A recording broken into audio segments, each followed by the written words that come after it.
Welcome to Our Jewish Roots.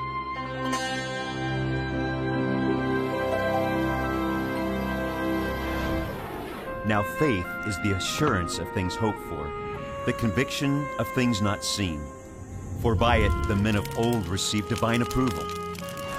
For whatever was written in former days was written for our instruction, that through endurance and through the encouragement of the Scriptures we might have hope.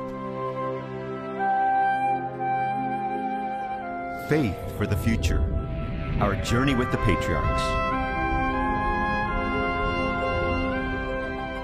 Thank you so much for joining us today. I'm David Hart. I'm Kirsten Hart. And I am Jeffrey Seif.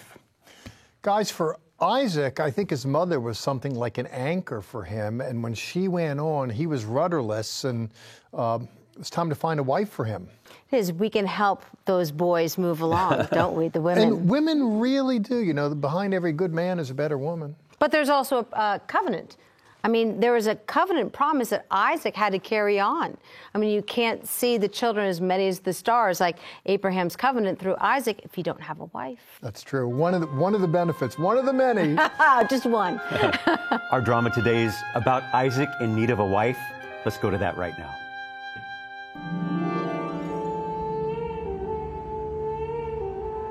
And Abraham sent his servant to the land of his brother Nahor to find a wife for his son Isaac.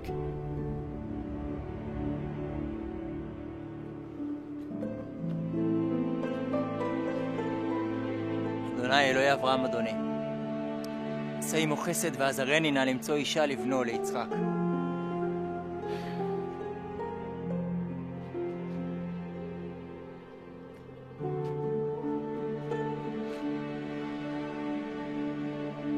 אנא אדוני, הנה אני ניצב על פי הבאר, ובנות העיר תבואנה לשאוב מים. וכי אבקש מים מן הנערות, וזו אשר תאמר שתה, ואחר אשקה גם את גמליך, ידע כי היא הנערה. והוכחת כי עשית חסד עם אברהם אדוני.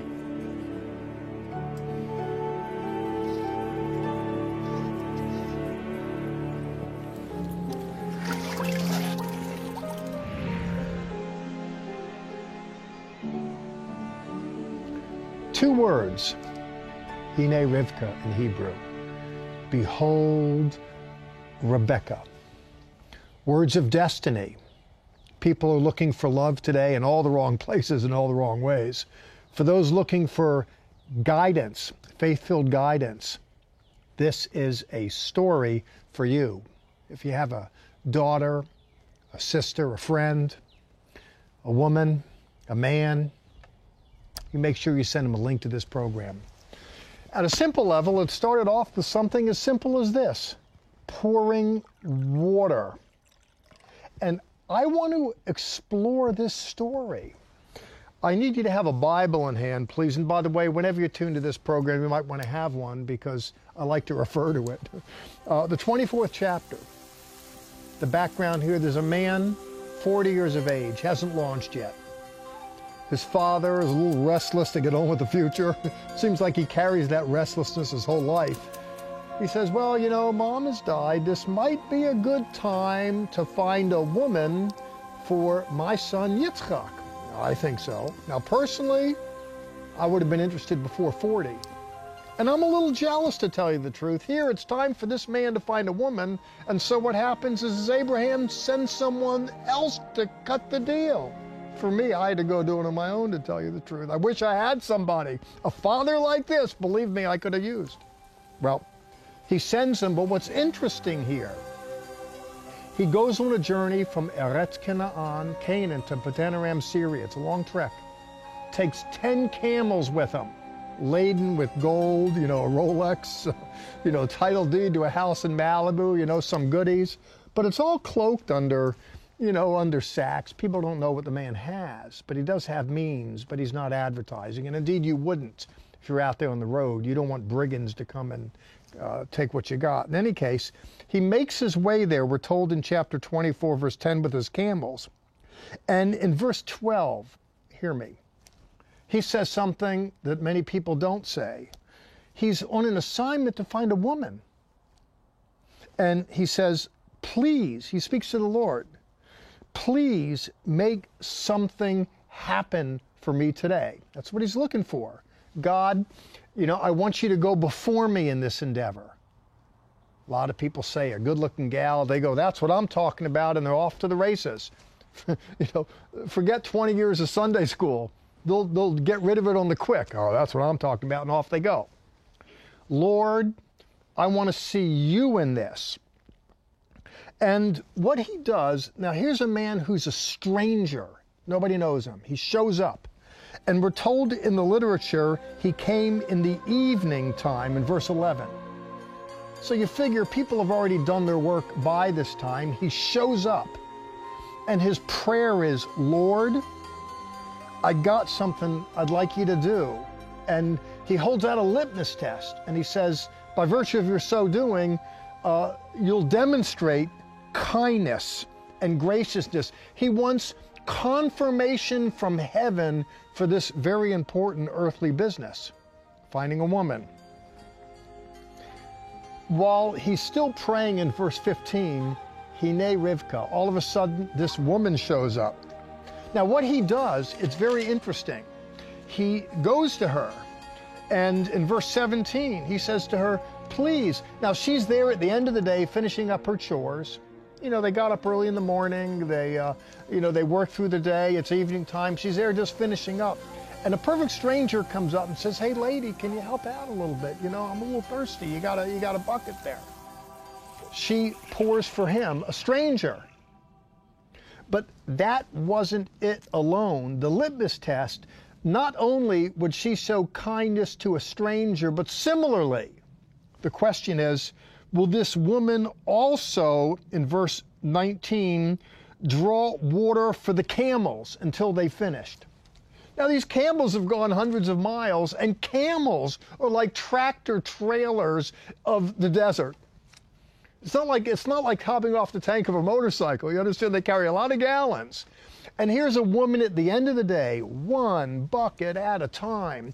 What does this say about her? She cares about animals. She cares about strangers. She's entrepreneurial. She's industrious. There's a kind of beauty there that indeed is quite telling. What is a good kind of woman? She's hardworking. She's just not sitting around looking for love to show up in her life. She's being loving in life. And what happens is a special guy, Isaac, and we want to find a special gal. Note the description here. She's kind toward animals. She's kind toward strangers. She's industrious. She's entrepreneurial. That was the sign. And it's all attested by a simple act of the not so simple task of drawing water. I mentioned this, you put it in a well, one bucket at a time. How many times do you think that bucket would have gone into the well to fill up one camel, never mind 10? She's not doing it for her father, for her brother, she's doing it for a perfect stranger. At the end of the day, if she was tired, believe me, I've been tired 1 or 2 times in my life, but this woman has an entrepreneurial spirit. I'm telling you, if you're looking for God to show up in the future, learn a lesson from what we're looking at in the past right now. By all means, please. People sit around and depress. Oh God, when are you going to show up? Go on a journey, be industrious, seek the Lord, and see what comes as a result of it. And I'll tell you what happens here. All of a sudden, with this activity, the fella Eliezer realizes that there's providence, there's destiny in this arrangement. And then he takes off the little gold, accoutrement here, a couple bracelets of gold. All of a sudden, he decks her out with bling. Oh, what a story. And this story isn't just to learn about what happened yesterday. It's a story to learn about how to behave today. We walk by faith. We look for God's guidance. We have faith for the future. And you know what? When it comes to the business of love, even if you've had a bad past, I want you to know He can bring it about afresh, because I believe that there's a God of the future, and those that have faith in Him for the future, well, you know the promise, seek and you shall find. God bless. Our resource this week, the Grafted In package, which includes the series Called Together on 2 DVDs, a Grafted In necklace, 2 Stand With Israel koozies, a Grafted In decal, a Grafted In pin, our Things to Come bookmark, and the Prophesied Messiah bookmark. Contact us and ask for the Grafted In package. And thank you for your support. Our Jewish Roots is more than just a television program. See what you are missing on our social media outlets. On Facebook and Twitter, you'll find our daily Name of God devotional, current news articles, the Bearded Bible Brothers, and more. On our YouTube channel, you'll find Faith Foundations, music, interviews, the Bearded Bible Brothers, and more. Or find everything on our website, levitt.com. We invite you to keep in touch and join us on social media. On our last tour to Israel, we had a family that they made their Israel trip a family reunion. I thought that was so awesome that they were together in Israel. Had another couple, it was their anniversary. If you have an anniversary coming up, make it a family reunion. We'd love for you to join us and your family on a trip to Israel. Join us. Great idea. Yeah. And if you can't make it to Israel, help us bring Israel to you. There's a lot of great stuff out there in Christian television, great anointed music, and great preaching and teaching from great churches. We do it all from the land itself. Now, how's that for a platform? It takes money to get there, whether it's for you to go as a family or whether to send our crew over there. It's expensive, and we're not asking individuals to pay a lot. If everyone could just do a little. The thing that I like least in Christian television is asking for money, but it's something that needs to be done. If I'm not willing to do it, we need to get someone who will, because there's bills to be paid. Please, if you find value in Israel, if you find value in the Savior of Israel and for the world, please help us tell the story of the Savior in his ancestral homeland and bring it to the world. A generous donation today helps us to do just that, and I know God will bless you for so doing. There is value in what we bring as a program. There's also value in being generous to someone. We'll see that now as we meet the beautiful Rebecca at the well, followed by the beautiful Dr. Barry Seif, giving her special insight into this story.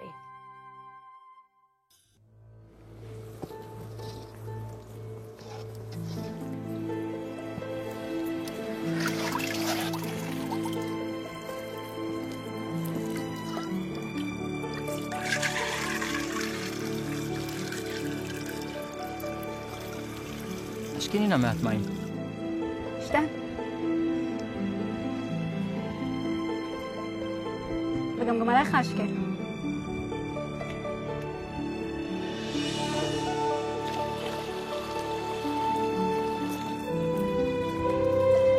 אלה בשבילך. שרותם.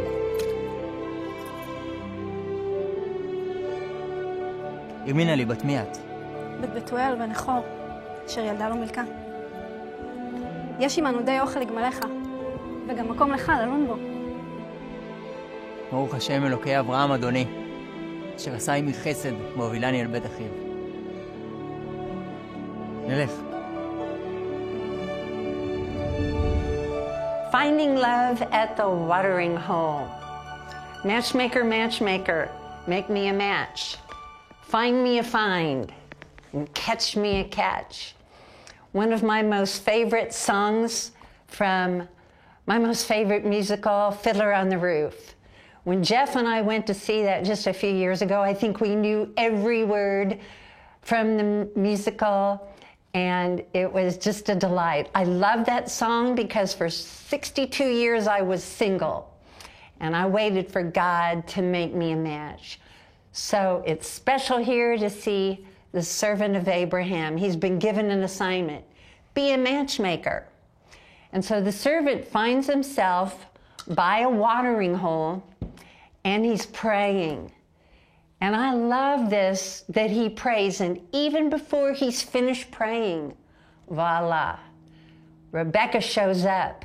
She's going to water all of the thirsty camels. And the servant was quite impressed, and God worked in a divine way to bring all that together. I like to say that God answers prayer 2 ways, yes, or I have a better idea. Now, the yes answers from God, and when they come immediately, they're great, and we love them, don't we? But the I have a better idea answers from God take time. And God wants to build Christ-likeness in us, that we have to be conformed to Messiah, to walk in his ways, and those prayer requests take longer. I know from experience, I wanted to be married. I didn't have a servant at the watering hole to put me together. I didn't join dating groups. I didn't join online internet things. I waited for God to answer my prayer. Like and Eve, I went to sleep like Eve and I waited for my Adam. And God brought my Adam in the form of Jeff Scythe. God was the best matchmaker, and we can trust him. By the twinkle in Barry's eye, I think she likes you a little bit. Well, I think she does, and I just love her. It's a true story. It's not fabricated for television. You hear this stuff about, oh, they look so good on TV, and then they're getting divorced. No, it's better than what we say it is. It's a true love story. It really is a love story. There's a God story in the love story, too. And it's a pleasure to work with her. I'm so pleased that you get to experience her just for a few moments. I get her for life. She is really just... Well, here's what I see in Barry. Rebecca was extremely giving and gentle and kind, and I see that in your wife, too. And she's a treasure for us to know as a friend also. Yeah, you know, I say if someone has a problem with me, they're probably right. If someone's angry at Barry, it's definitely their problem. We continue now our story of Isaac and Rebecca in part 2 of our drama. Let's go there right now.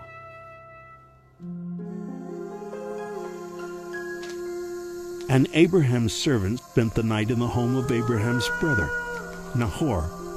He told the family about the reason for coming and how the Lord had led him to this very place to find a wife for Isaac. The God of his master Abraham had been faithful, for the family had agreed to the terms, saying, "This thing was from the Lord."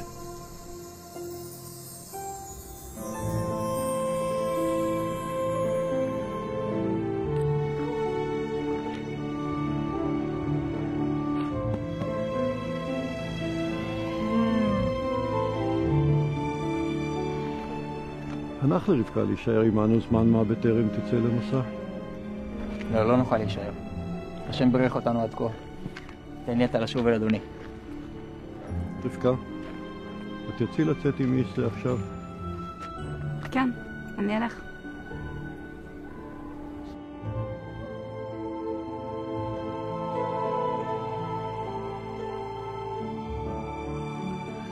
Personally, I love Christmas music. There's just something about it. And there's a song, "What Child Is This?" Of course, referencing the Christ child. I'm interested in what woman is this? To whom am I referring to? Rebecca. She meets a guy at the well. He tells a story, gives her a couple bracelets, and this woman is game to take a leap of faith, to go with a man she doesn't know to a place she's never been in order to wed a guy she's never met. And I don't think he had a photograph of him to show her. A woman that will do this certainly is a woman of faith, that she'd take that leap. And I'm not suggesting it, by the way. I'm just trying to climb into her world a little bit. Because there is something about walking by faith into the future. There is something a little adventurous about it, a little daring about it, a little bit of throwing some caution to the wind. Of course, she hears a story here about confirmation. There was prayer. She showed up as an answer to it. She assumes that Eliezer isn't being disingenuous. She realizes that he comes from means to take care of her. And so, I mean, there are a number of things there, but beyond the beauty that is her, if you'll permit, I principally want to alight upon the matrix from which she comes, the world from which she emerges. And I want you to see the kind of dignity and respect that is shown her. There's something beautiful about this woman. There's something beautiful about where she came from. And why do I say that? Because they didn't just pawn her off. They didn't just sell her off and say, look, this guy's got money, diamonds, gold, silver. Hey, you sweetheart, take a walk. You know, we're the recipient of all of this. No. They all heard the arrangement, but what did they do? They asked her for her consent after 10 days. You know, oh yeah, I'll do it. But then you can think about it for a couple days and change your mind. The point is, they didn't push her. They respected her. They let her make a decision. They didn't push her around. If you look in 24, verse 57, they said, we'll call the young woman and let's ask her opinion. Oh, I don't want to be redundant, but I love it. You know, respecting her voice, not manipulating, not cajoling, letting her participate in her own destiny. Now, in antiquity, women were kind of like bought and sold, basically, but there's a kind of respect here that is way ahead of its time. And what does she say at the end of verse 58 in response to the question, what do you think, Rivka? She says in Hebrew, Elek, I will go. Let's do it. And off she goes, following God into an unknown future. I like her. And I'll tell you, when I look at her and her husband, I think opposites attract, because personally, Isaac doesn't strike me as particularly adventurous. I think that when I look at the patriarchs, Abraham, Isaac, and Jacob, there's a lot about Abraham, there's a lot about Jacob, very little about Isaac. There's a story about the knife, you know, and Moriah, and then there's a story about the wife, and that's about it. And there's a guy here at 40, you know, I mean, he's not here to defend himself, but I kind of look at him as a failure to launch, quite frankly. That you have to send a messenger to go get a 40-year-old, you know, the 40-year-old virgin, you have to go find a woman for him. Personally, I would have been, you know, tugging on Dad's, hey, Dad, let's get over this thing if that's the way you're going to do it. And plus, we'll get to this at another time, that when she finally does come, that he brings her into his mother's tent and is comforted for his mother's passing. It seems that Mom's death precipitates, well, you know, we got to get a wife for Isaac, you know, to replace Mom. Now, God bless Barry, we'll go out to eat, I'll eat too much, and I'll say, honey, why did you let me do that? And she'll say, well, I'm not your mother. Now, we're just playing there, of course, but I mention that here because, I don't know, there's a little subtle nuance. He's looking for someone to replace Mom. Look, we all have human weaknesses. Personally, I think that Isaac has some faith going for him, but frankly, I think his wife has more. That's my opinion. I'll get to the other side of the grave and they'll sort it out with me, and then I'll get viewer mail that doesn't like my point. But one of the benefits of being a professor is you get to profess. You know, they got doctor in front of my name. I'm not telling it's the gospel. I'm just telling it's the way I see it. Now, there's a beautiful story of faith here, and let's just end on that note. That is to say, there is a woman who's willing. She has a sense of God in her affairs. She doesn't understand everything, but there's something in her that prompts her. And faith has that risk factor. I don't want to overstate the point. I don't want you to go off and marry people you don't know, don't like, because I think God wants me to do it. Yeah, well, what do you want to do? You have to be able to weigh in on the affirmative, and she does that here. It's a great story. I don't know about you, but I like seeing God working in people's affairs. It's a beautiful story. It's a beautiful woman. She's joining herself to destiny. Divine promises are given to her. The future is going through her. This is a woman who walks by faith and is believing God as she walks her way into an uncertain future.